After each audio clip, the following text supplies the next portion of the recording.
वो अमृत पद का अधिकारी हो जाता है, जो आए हुए सारी व्यथाओं को, दुखों को मौन होकर सह लेता है, वो भगवान को प्राप्त होता है। जहां कोई कष्ट होता, बस यम ही न व्यथयन्ते ते पुरुषम पुरुषः सम दुखा सुखाधीरम स्वमृतत्वाय कल्पते। हमें सहना है, हमें भगवत प्राप्ति करनी। अरे छोड़ो, इसने मारा, इसका कर्म जाने, सहो, चलो आगे, चलो आगे बढ़ो। भूख प्यास, गर्मी सर्दी, मान अपमान, दुख सुख, ये सब इस मार्ग के यात्री को मिलते ही है। और जो इसको सह गया वो जगत पावन करने वाला महात्मा बन जाता है। वो मम भक्ति युक्तो भुवनम पुनातु, लोक के लोक को पावन कर सकता है, जो भगवान के चरणारविंद में अपने चित्त को अर्पित कर दिया। इसलिए दुखैर्हृदयत्, चाहे जितना दुख पड़े प्यारे, किसी से मत कहो, किसी से मत, चुपचाप मौन होके सह जाओ। तुम्हारा स्वामी विधान करके तुम्हें दुख भेजा है तो बहुत बड़ा उसमें कोई सुख है। वो मंगल भवन है, तुम्हारा मंगल होने नहीं दे सकता। दिखाई दे सकता है कि अब अमंगल हो गया हमारा, अमुक अमुक अमुक, कुछ नहीं। धैर्य पूर्वक अपने मार्ग में सीधे चलते रहो। उसका विधान आया है, वो दुखद हो या सुखद, सुखद है तो हर्षित मत हो, दुखद है तो शोकित मत हो, आगे बढ़ो। देखो ये अध्यात्म है, ये कमर कस लो कि इस जन्म में मुझे इस भव समुद्र से पार होना ही है। ये जो कमजोर दिल के होते हैं ना, अनुकूलता जहां मिली तो बोले जब से हमने भक्ति शुरू की सब काम चकाचक बन रहे। ये भक्ति का फल नहीं है, भूल मत करना। ये तुम्हारे सुकृत चल रहे हैं इसलिए है।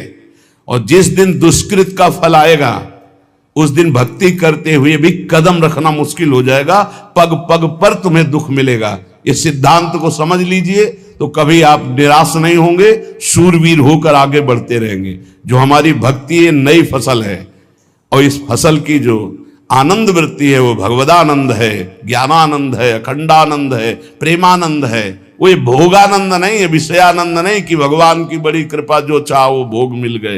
ये सुकृतों के फल है। ये सुकृत और दुष्कृत दोनों को यही नष्ट कर दो और निकल चलो भगवान की परम धाम में, जहां नित्य सेवा सुख का आनंद सहचरियां ले रही है।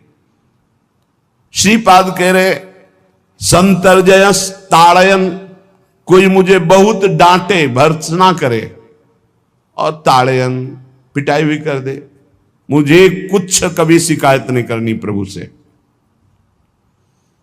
देख रहे हैं ना, वो उन्होंने विधान किया है ना कि इसको पीटो, तो हम चुपचाप पीट लेंगे, किसी से नहीं कहना। रहीमन मन की मन व्यथा रखिए मन में गोए, सुनिठ ले हैं लोग सब बांटने। इसीलिए असंगो हम, असंग किससे कहें अपने दुख सुख की बात। अपना दिल तो दिलवर को दे दिया, जो बीते सो दिल तो उनके पास है, वो तो जाने दुख सुख की बात, हम क्या जाने। हम तो बस आपके हैं। मौन, अपने विषय में न सुख की बात करे न दुख की, मौन। बात करे तो प्रभु की करे, नहीं तो मौन। मान लीजिए अगर ये मौन आप धारण कर लेंगे तो निकल जाएंगे माया से, नहीं तो किसी की निंदा कर देंगे, किसी का ऐसा कटु वचन बोल देंगे, परुख वचन बोल देंगे, भजन छीण हो जाएगा, भजन करने की वृत्ति नष्ट हो जाएगी। सैकड़ों लोगों के प्रश्न है कि पहले भजन अच्छा होता था अब नहीं होता। उसमें दो बातें होती है, एक तो भजन की ऐसी भूख बढ़ गई है कि अब उतने भजन से नहीं और भजन होना चाहिए। ये उत्तम महापुरुषों की कृपा पात्र भक्तों की वृत्ति होती है। और एक होता है कि आपसे वैष्णव अपराध बन गया, कुसंग हो गया, इस कारण से ऐसा। अगर आपके हृदय में कोई दोष वृत्ति नहीं हो, फिर भजन में ऐसा लगता है कि मेरे से बहुत कम भजन होता है, वैसा भजन नहीं होता जैसा होना। ऐसा बड़े बड़े महापुरुषों को भी अनुभव होता है। ये कोई निंदनीय बात नहीं है, वंदनीय बात है। पर वास्तविक यदि भजन नहीं हो रहा है, वास्तविक यदि आपका रुक गया है आनंद, तो आप ढूंढ लीजिए कोटि की ऐसी महान भक्ता, परम सिद्ध बरसाने के जो वास करने वाले अपने नागरीदास जी थे, हरिवंश महाप्रभु के शरणागत, उनके सत्संग से ऐसी उच्च कोटि की दशा प्राप्त हुई, उसे कोई फर्क नहीं पड़ा। उसके कष्ट देने के लिए उसके ऊपर सैया लगाते, राजा थे, और नवीन रानी के साथ उसके ऊपर बैठते, उपद्रव करते, मारते पीटते, लेकिन वो सम रहती। संतर्जयस ताड़यन बधनन, शांत, वो देख रहा है, बस तुमको यही सोचना, वो देख रहा है, मेरा स्वामी देख रहा है, वो देखते हुए मौन है ना, वो चाह रहा है ना, तो तेरा किया मीठा लगे, बस बात समझ लो। इतना तो बहुत बड़ी वस्तु प्राप्त होगी, बहुत बड़ी। एक मिट्टी जब कुम्हार को अर्पित हो जाती है तो पीट पीट कर एक छोटा राई भर भी दाना नहीं रहने देता, क्योंकि राई भर भी अगर दाना रहा वहीं से मटकी फूट जाएगी, राई भर भी अहंकार रहा वहीं से भक्ति रस निकल जाएगा। पीट पीट के उसको एकदम बराबर, फिर भी चैन नहीं, जल डाल के रौंदा, फिर भी चैन नहीं, हाथों से मल कर अपने अनुसार बनाया, फिर चाक पे चढ़ाया, जो चाहा आकार दिया, सूर्य के ताप में तपाया, फिर उसको दहकते हुए आवे के बीच में रख के पकाया, फिर उसमें रस रखने लायक क्षमता आ गई उस मिट्टी में। ऐसे ही हम जब संत महापुरुषों को, श्री भगवान को समर्पित होते हैं तो ये सब होगा। रस रखने लायक हृदय तभी होता है जब आवे में तपता है, इसलिए तैयार रहो। तभी नागरीदास जी ने कहा, बड़ो ही कठिन है भजन ढिग डरिबो। एक सूरवीर योद्धा की तरह जैसे उसके अंग घाव से युक्त होते हैं, वो कदम पीछे नहीं आगे ही बढ़ाता है, ऐसे भजनानंदी चाहिए। चाहे मुझे चोर कहा जाए, पतित कहा जाए, गाली दिया जाए, मुझे मारा जाए, बांध लिया जाए, तो भी मैं भगवान पर दोषारोपण नहीं करूंगा। मैं यही निश्चय करूंगा, प्रभु मेरे देख रहे हैं, जोई जोई प्यारो करे सोई मोई भावे, उनका विधान परम मंगलमय है। अंतः क्लेश मतीव दुस्सह तरम प्राप्नोति नाना विधि। मुझे अंदर से भी बहुत पीड़ा दी जाए, काम पीड़ा, क्रोध पीड़ा, लोग बाहर से तो ये दिया जाए और अंदर से भी ये दिया जाए, तो भी हे प्रिया जो आपसे नहीं कहूंगा। प्रेम में कभी शिकवा शिकायत नहीं होती, ना इष्ट से और अपने प्रीतम के विधान से दिए हुए कष्ट को हम दूसरे से कह दें। धिक्कार है हमारी प्रीति को, प्रीतम सहावे और मैं दूसरे से शिकायत करूं? नहीं, हर विधान आपका सहूं। ये प्रेम है मस्ती का, ये लज्जू पंजू ऐसे काम नहीं है इनके। ये तो देखते हैं पैर धर के, अगर गर्म लगा तो हटा लेंगे, मत रखना गर्म ही गर्म है। और छाती मजबूत करके कि आग पे चलूंगा, तो पैर रखोगे तो चंदन हो जाएगा आग में भी। पूरे जीवन की बात कह रहा हूं, पूरे जीवन की। सोचो उस समय जब 13 वर्ष की अवस्था है और घर से निकले थे, कोई साथी नहीं है, कोई समझाने वाला नहीं, और आज इतना जीवन हो गया इसी यार के सहारे हुआ है। इसी यार, ना 1 रुपया कभी था, न रहा है और न रहेगा। प्रेमानंद का 1 रुपया नहीं है, प्रेमानंद की एक वस्तु नहीं, ना रहा ना रहेगा। हाँ, प्रेमानंद की सब वस्तुएं हैं, ना होते हुए भी पूरा विश्व मेरा। क्यों? प्रेमानंद भगवान का है, भगवदानंद को प्रेमानंद कहते। वही संपत्ति जीवन भर एक ही साथी रहा है, और हे नाथ ऐसी कृपा करना अब दूसरा साथी बने ना। अब आओ तो मृत्यु रूप में ही आओ, और किसी रूप में मत आना। साथी हो तो आपका साथ हो, सर्वहरण करने वालों में मैं मृत्यु हूं, बस उस रूप का इंतजार है। आओ उस रूप में और समेट लो अपनी लीला। बस कभी किसी से शिकायत, कभी किसी ने कैसे हो, आनंद है। नहीं सुना है किडनी खराब है तो सुना ही होगा, कोई दुख नहीं, कोई दुख नहीं। वर्तमान दुख वर्तमान के आनंद से बहुत छोटा है। क्या दुख है? स्वामी के द्वारा दिया हो। ये आप हमारी प्रार्थना मान लीजिए, इस मार्ग में चलने पर जो दुख मिले कभी किसी से कहना नहीं, नहीं तो प्रीति में कलंक लग जाएगा, वो तुम्हें प्रभु से हटा देगा।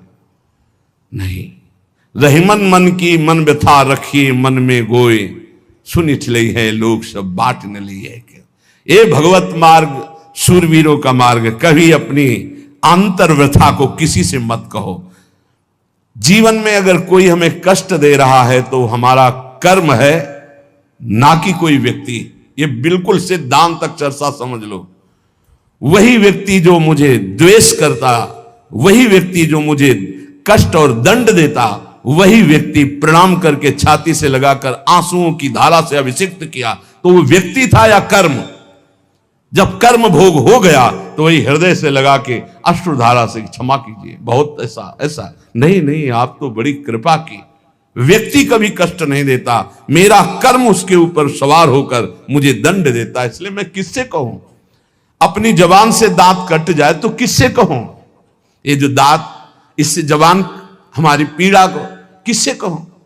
अब अपने हाथ से चोट लग जाए किसको कहूं? ऐसे सब आत्मस्वरूप हैं, हमारा कर्म ही उनके ऊपर सवार होकर हमें दंड दे रहा है। इसलिए भाई, श्रीपाद का सिद्धांत जो कह रहे कि अगर भगवत प्रेम प्राप्त करना है तो मुंह बंद।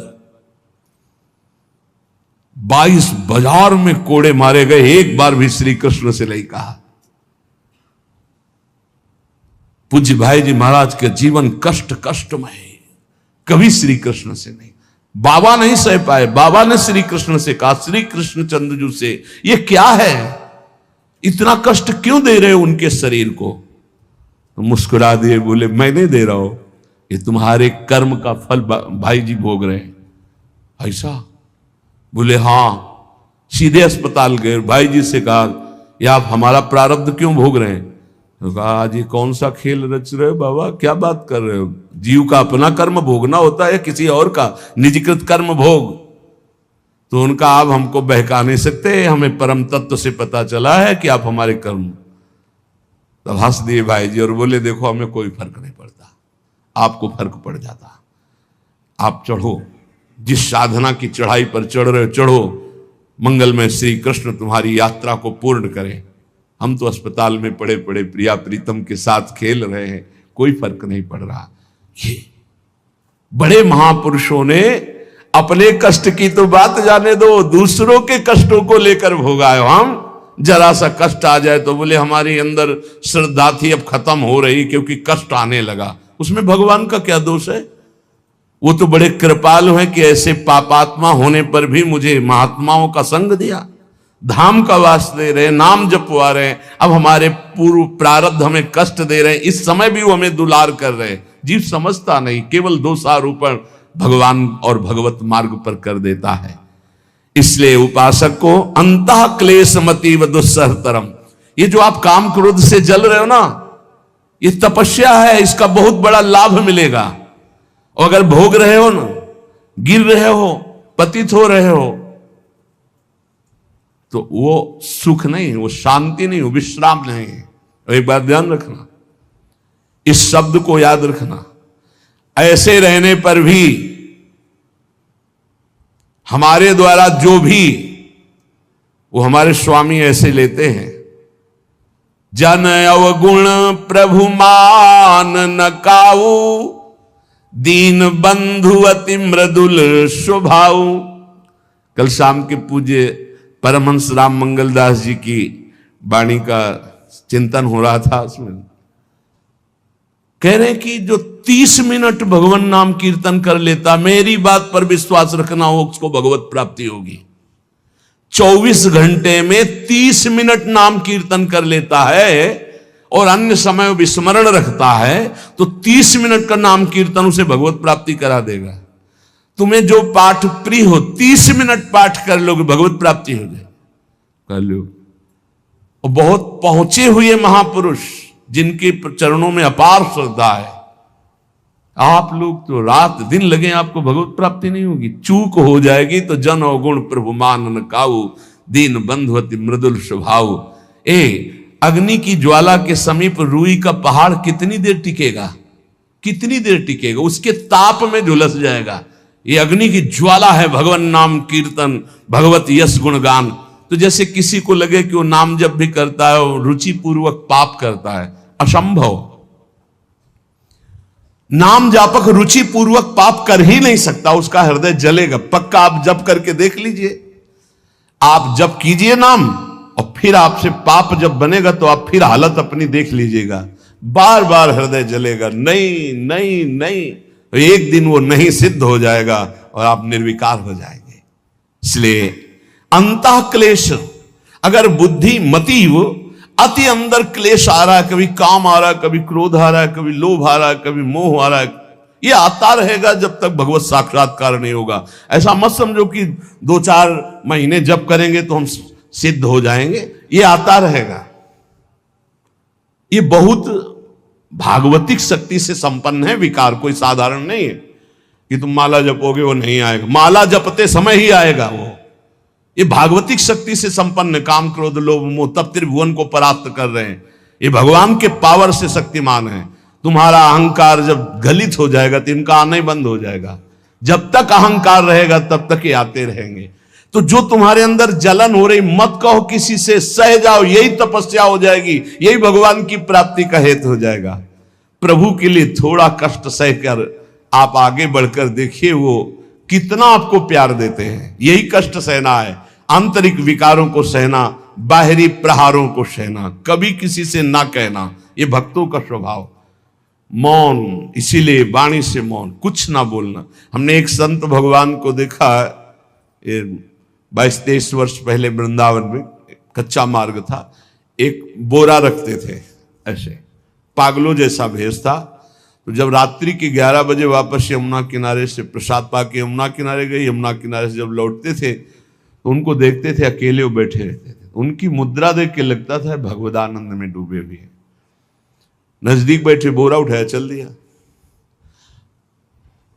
अम्मी पीछा छोड़ने वाले थे नहीं पीछे, तो उनका क्या बात है, क्यों पीछे हो? अब संत वेश हमारा भी तो मर्यादा से ही बोलेंगे। वो कुछ नहीं, केवल जानना चाहते हैं आपको। तो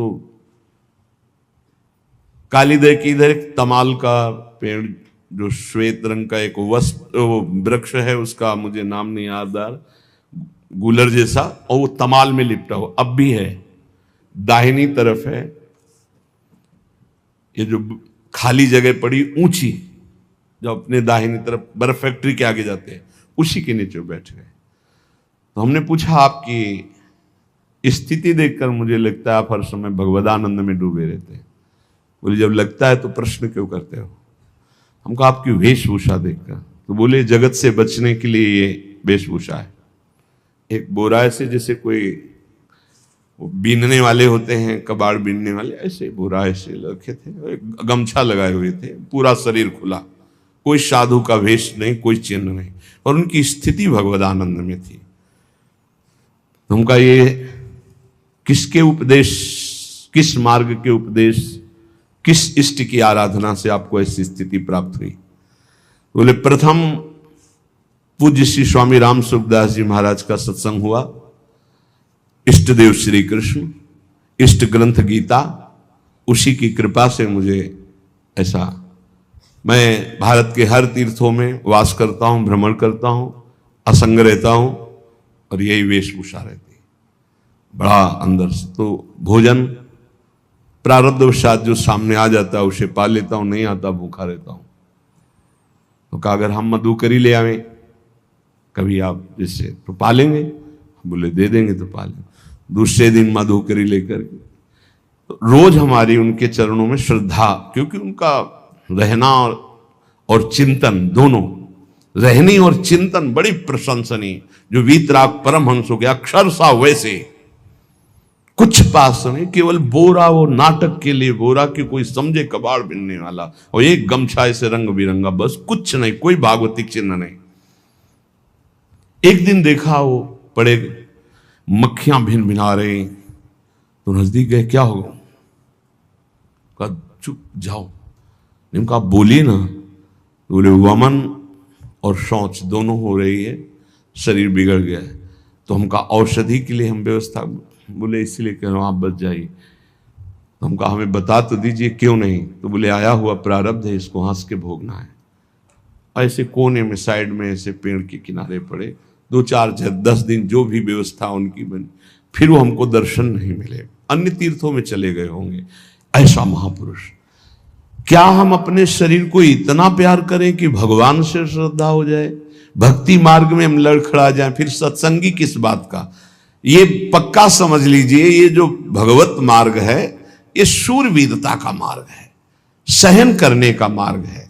जितने भी महापुरुषों के चरित्र हैं आप पढ़ करके देख लीजिए, भगवान के चरित्र से भी ज्यादा लाभ भक्त चरित्र सुनने से इसलिए होता है कि हमको लगता है कि हमारे जैसा जन्म लेकर इतना कष्ट सहकर इस ऊंचाई पर पहुंचे, ये बड़ी बात है कि वो जीवत्व से हमारी तरह पैदा होकर ईश्वत्व को जाता है। इसलिए भक्त चरित्र में विशेष बल हमको प्राप्त होता है।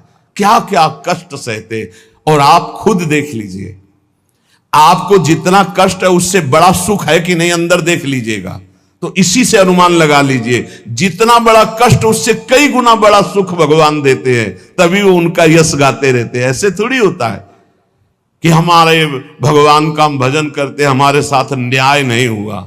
न्याय तो सही बात नहीं हुआ, नहीं तो तुम्हारी दुर्गति हो जाती। सही बात में उन्होंने न्याय नहीं किया, पक्षपात किया है तुम्हारा।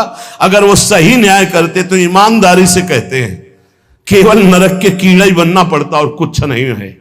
खूब देख लो, डबल चेहरा होता है। एक सामने का चेहरा देख रहे हो और एक एकांत का चेहरा होता है, डबल चेहरा होता है।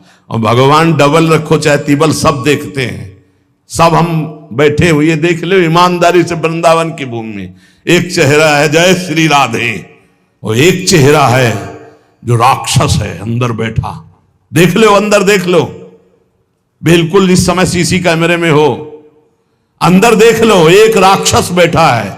और उस राक्षस ने जो जो करवाया, आप लिखो रजिस्टर में, तुम्हें याद है जितना, और इसके बाद आप न्यायाधीश बनो, फिर आपकी क्या दुर्गति होती उसका।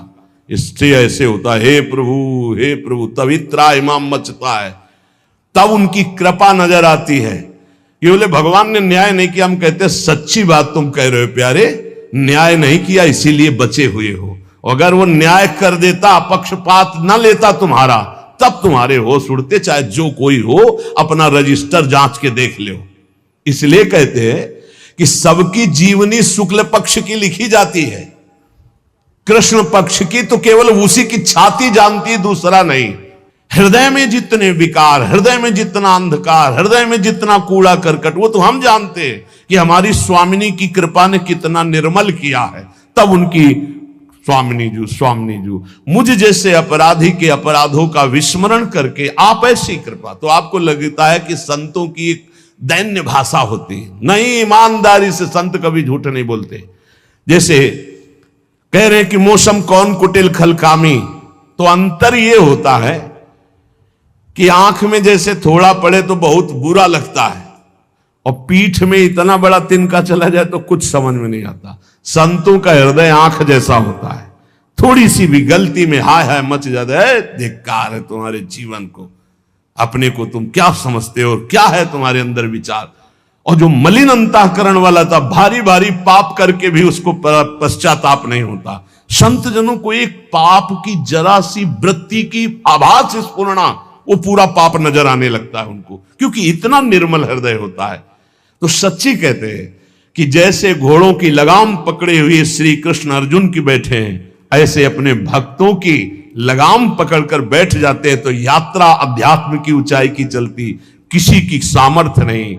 इसलिए सब भक्त ऐसे तो आपको मिलेंगे। जहां सामर्थ्य की बात है वहां केवल श्री भगवान की कृपा है। इसलिए बाहर की पीड़ा और अंतर की पीड़ा अपने प्रीतम के द्वारा दी हुई मानकर सह जाओ, तो आगे प्रीतम तुम्हारा स्वागत करने के लिए खड़े, पक्का समझ लेना, पक्का। और वो देंगे ये पीड़ा। क्यों देंगे? इसी पीड़ा में पता चलता है कि तुम्हारे मन की सुई किधर जा रही है।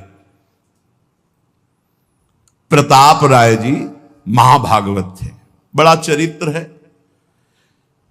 उनके यहां एक व्यापार चलता था कुल परंपरा से कि आपको अगर रुपए की जरूरत है तो आप अपना स्वर्ण आभूषण या कुछ रख जाइए गिरवी, और रुपया ले जाइए, और ब्याज से तो रुपया दे जाइए, अपने मूल गिरवी ले जाइए जो रख के गए हो।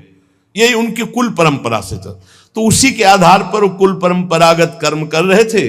निरंतर नाम जब भगवत आराधन में मगन। अब नाम जब भगवत आराधना और ईमानदारी से कार्य, तो बड़ा सब खूब धन संपत्ति, बहुत आनंद, और भक्तजनों के खूब भोजन होते, भंडारे होते। तो जो चिढ़ने वाले जलने वाले लोग हैं वो जलते थे कि करता तो ये कुछ है नहीं, खूब जय जय मच रही है चारों तरफ, इसको नष्ट किया जाए। ये किसने बीज बोया? अरे बोले दुष्ट स्वभाव ने, नहीं नहीं नहीं नहीं, भगवान ने किनको हुस्काया? डंडे को। क्यों? अब झंडा फहराओ मेरे भक्त के यश का। उनके हृदय में जलन हुई। वहां का काजी और मिल गए 3 लोग और उन्होंने कहा कि इसको नष्ट किया जाए। बोले बस आप सहयोग दो, नष्ट तो पक्का।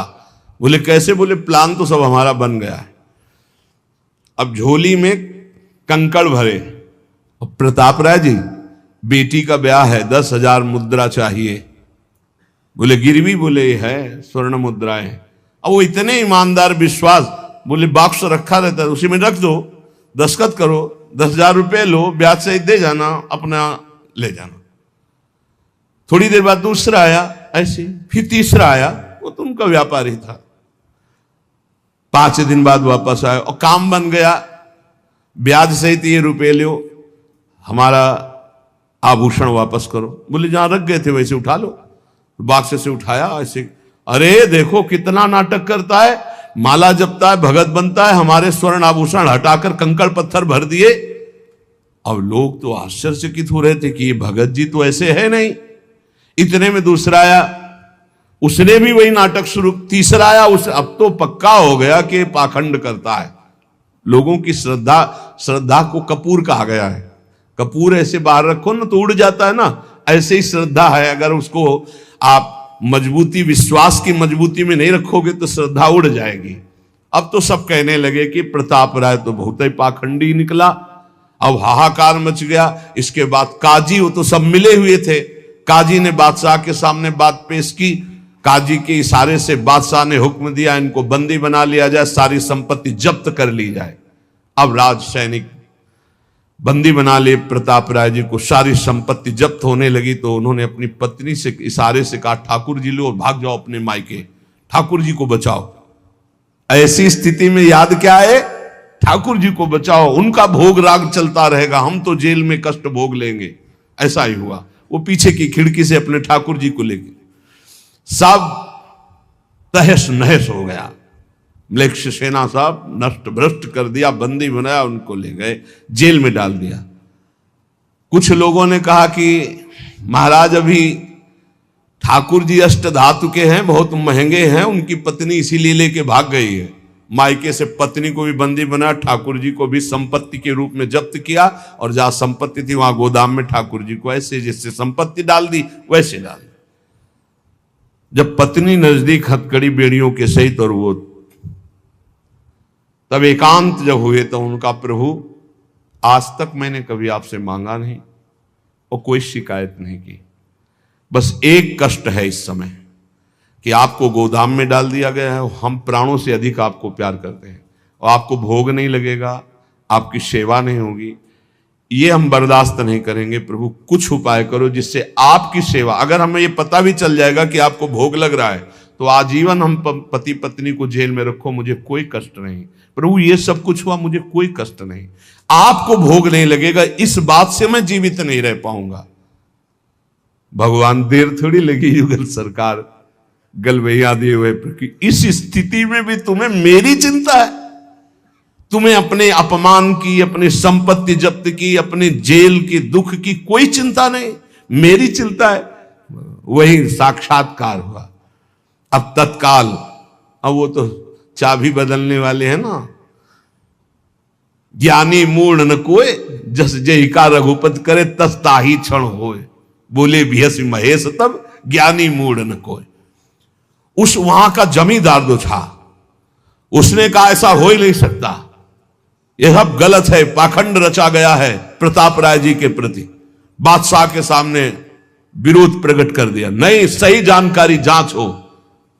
बादशाह ने उन तीनों को बुलाया और कहा फांसी पे चढ़ा देंगे यदि सही नहीं बोलोगे। सही सही बोल दिया कि उसमें हम सोना तो रखा ही नहीं था, कंकड़ रखे थे। काजी की ये सब बात थी। काजी को दंड दिया गया, तीनों को बंदी बना लिया गया, प्रताप राय जी को पूरा नुकसान सहित सब अर्थ दिया गया और बड़ा सम्मान किया गया। फिर जीवन, ये घटनाएं भक्तों के जीवन में आती है किस लिए?